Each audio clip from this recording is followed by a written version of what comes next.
And they openly said, we are concerned about women being misidentified as perpetrators. And they made it very clear this law is intended to target men.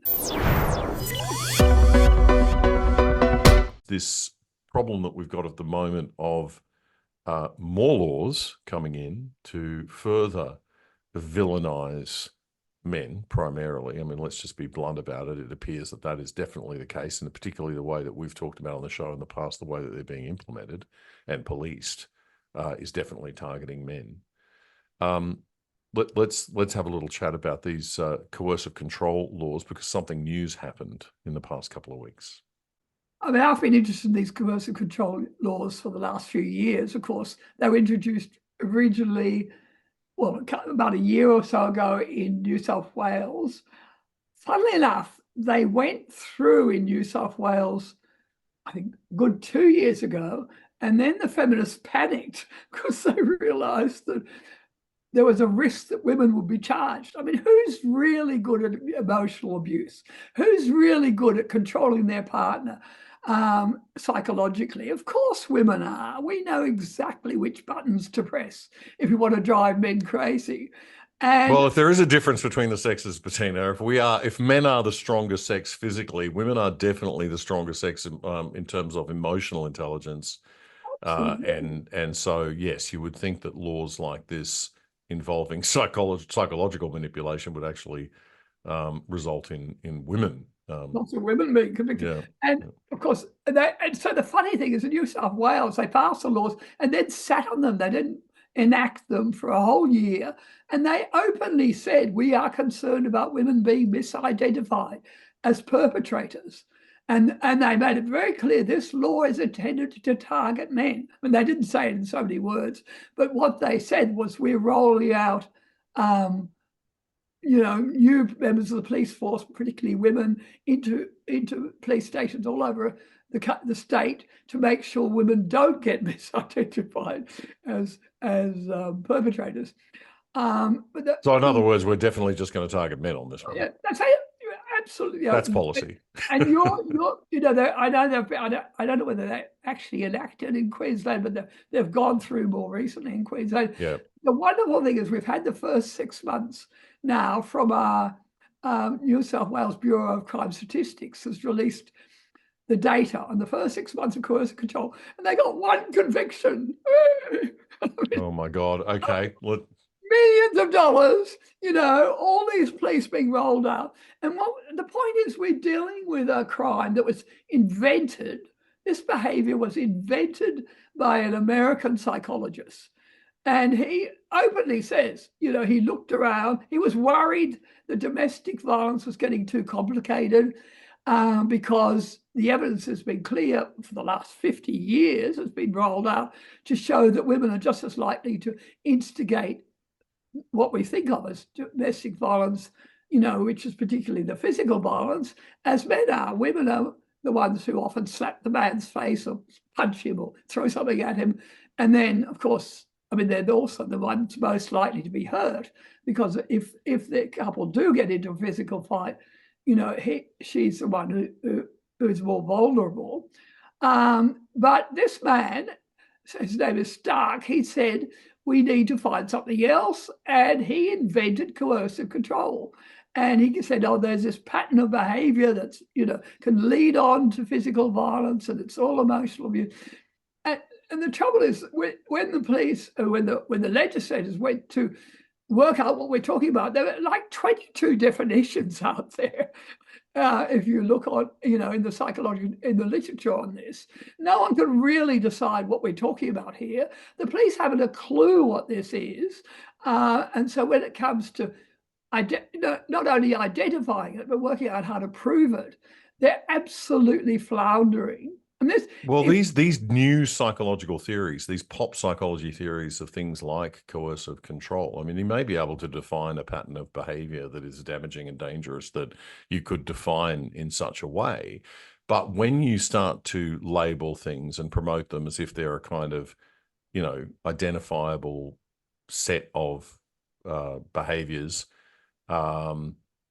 it gets very grey and it gets quite messed up, and people will start to manipulate and tweak it and spin it for their own political gain. And I guess that's what we are seeing here. And we're seeing police, as you said, being trained openly not to target women as potential perpetrators. Mhm. In by definition, that is two-tier policing on gender.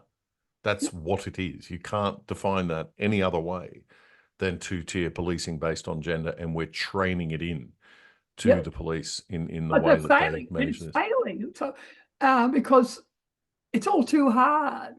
In fact, Well, let's have a look at how it's failing. Should we look at that look report at you that. sent me? The Oscar research. Yeah, let's just share that now on the screen. So this All these is police out there looking for this stuff and trying to work out. It's like capturing a moth flying by in a net, isn't it? I mean, no one knows what this thing really is, and let alone how exactly to define it.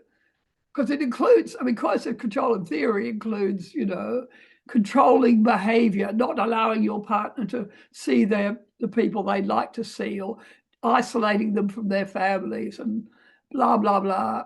okay. So this is the quarterly report, Yeah. December 2024, New South Wales Bureau of Crime Statistics and Research Coercive Control Monitoring Report for that quarter. So this is it says a new offence of coercive control commenced in New South Wales on the 1st of July, 2024. The offence relates to abusive behaviours directed towards a current or former intimate partner with the intention to coerce or control them. Very vague. It captures repeated patterns of physical or non-physical abuse used to hurt, scare, intimidate, threaten, or control someone. So non-physical abuse, right? How are we going to define that? How are you going to identify that? How are you going to train police to be able to identify that? How are you going to be able to identify repeated patterns of that? It's all very, very challenging. Now, first thing is on here is the number of recorded incidents of coercive control. There were 157 recorded incidents between July and December. So that's not huge in a population of what is New South Wales now, 7-8 million people. So there's people going along, reporting it to the police, saying, okay, it was coercive control. Yep. Right. So that's just the recorded incidents, not whether it's actually occurred. No. The nature of the controlling behaviours, and they've got it listed by things like harassment, monitoring or tracking, threats or intimidation, shaming, degrading or humiliating, financial abuse. I love the animal abuse, and there's a video showing what we're talking about. This is being mean to your girlfriend's dog. Pet. Okay. Oh my God. Okay. Harm to a child. Well, that's bloody serious. Thank God that's only one. All right. Yeah, it's not okay. All right. Incidents by region. I don't know why some of these are in yellow. Go through all that. Sutherland is like the highest rate per 100,000 at 3.8. Yeah, Other places that are tiny high. numbers. These figures. Yeah, it's hardly even statistically significant, is it? I mean, no, that's it's not statistically significant. But the only thing that really matters is the number of convictions. So they just cannot pin this stuff down. Okay, so let's look at that. Legal action taken by New South Wales Police, July to December. There were 1.6 legal actions commenced. How do you commence 0.6 of a legal action? Oh, sorry, that's section 1.6. I misread that. Okay, sorry. Again, dark humor. You got to laugh. All right, 3 charges have been laid. Of these charges, 1 was later withdrawn by the prosecution. Okay, 1 was proven and received an intensive correction order, and 1 remains pending before the court. So, in other words, one conviction so far. One conviction. I've actually written about that. This magistrate has put what do you call it when you have to wear a thing around your ankle? An anklet, a bracelet, an electronic anklet. Where they can track you. Yeah. So this guy who was convicted of coercive control now has to wear ankle bracelets. Okay. But only one conviction. That's a deprivation of his liberty if he's that's pretty. Anyway, but it's very interesting to see where they're going to go from here. Because in Tasmania, years and years ago, there was a coercive control offence on the books, And no, there were no charges at all for years and years. And then the feminists got irate and said and bullied that, when it went Get out public. there and charge somebody. Give us a man. We want a skull. Training the police to do a better job. I mean, I of course talk regularly to police officers around the country, and I've interviewed them on my YouTube. And the police are just tearing their hair out over this rubbish. I think the sad thing in life, though, is that we have got to accept that there are certain things you can't police. That in life, you've got to hand justice over to life itself, or whatever you believe in. That we can't have a society where everything is policed, because you wind up with false allegations, you wind up with false convictions, you wind up with, life is inherently unjust to a certain extent, and some things are just going to have to go through to the keeper, if you know what I mean. And I think we have to draw a line. If we want to be a free, liberal society, we sometimes have got to say, ultimately it's not in the hands of human justice to be able to police or control some of this stuff. Otherwise, we're going to have police in our bedrooms with stopwatches and surveying us every 5 minutes, saying, are you okay? Do you still consent?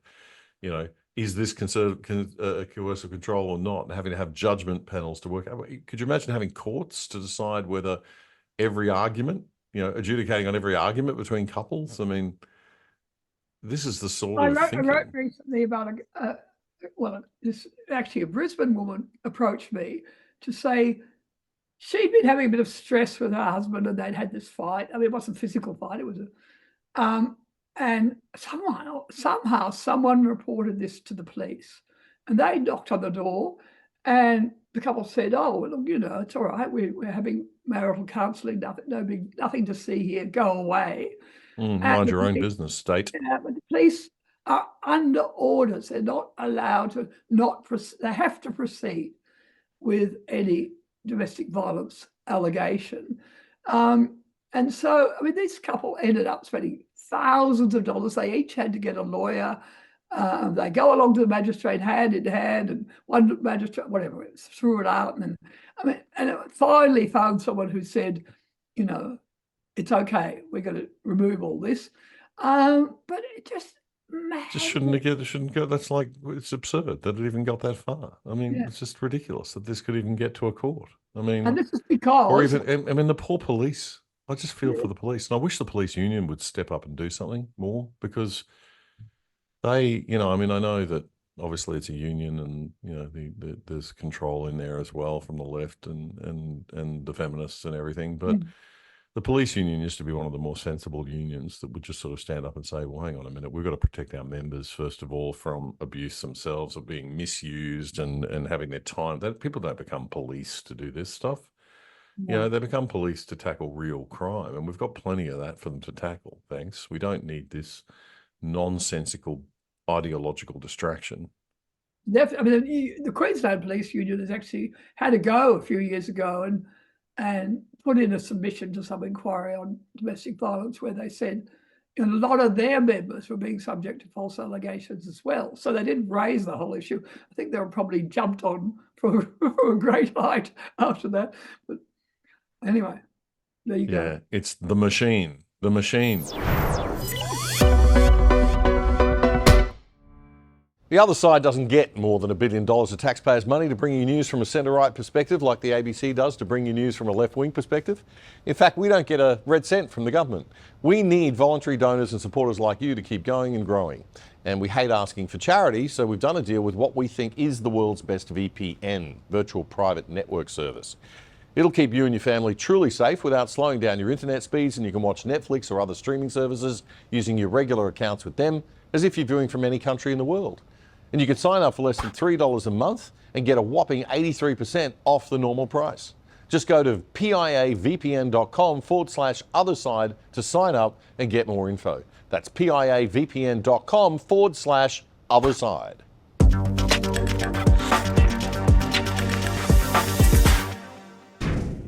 The Other Side with Damien Coorey is Australia's best independent news commentary show. As we enter our 5th year, we're going to be bringing you more content via our YouTube and X channels at Other Side Oz with The Other Side Unplugged. More content when it matters, but only when it matters, so you don't miss a thing. Subscribe now to our YouTube channel at Other Side Oz by clicking the button and the bell below the picture frame. And follow us on X now at Other Side Oz. That's AUS at Other Side Oz. It's free. This is The Other Side. Stay in touch. Check out our independent website at othersidetv.com.au. You can sign up for free there too, or join the exclusive side and help support our show for less than $5 a month.